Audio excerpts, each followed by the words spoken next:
All right, you heard it. A lot of optimism about the Panthers' future. Now, though, we're going to turn back the clock and rewind to the past, when the team came oh so close to winning it all in their 2 trips to the big game. When English poet Alfred Tennyson wrote the line, "'Tis better to have loved than lost than to have never loved at all," he wasn't talking about coming up short in the Super Bowl. However, the phrase does indeed resonate with some Panthers who have played and suffered defeat in the big game. That's why it's an old saying that stuck around forever, because it is true. It's been 19 years since Mike Minter suited up for Carolina in Super Bowl 38. That day, the Panthers lost to New England.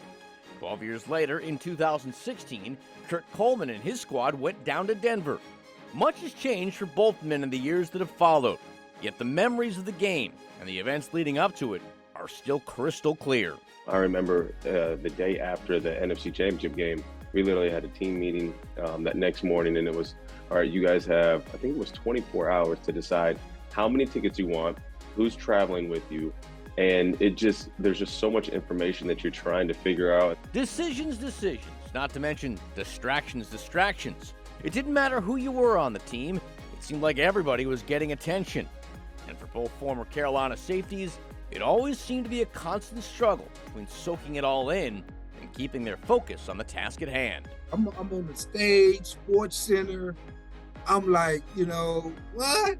As for the games, both were very close. In 2004, a field goal from Adam Vinatieri won it for New England, while in 2016, it was the Broncos' defense that was the difference, effectively shutting down the high-powered offensive attack from Cam Newton and company. I look back at that, and I still never have watched the game. So, and I hardly ever take my NFC Championship ring out.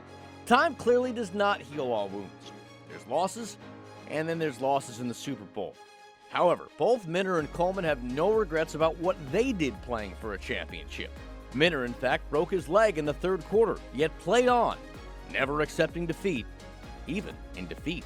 Life is not over when you don't obtain what you want in that moment, right? You got to get back up, dust yourself off, and get back in the game. A lesson learned the hard way, but it's an experience neither would trade for anything. Mike Lissette, Black and Blue Kickoff Live.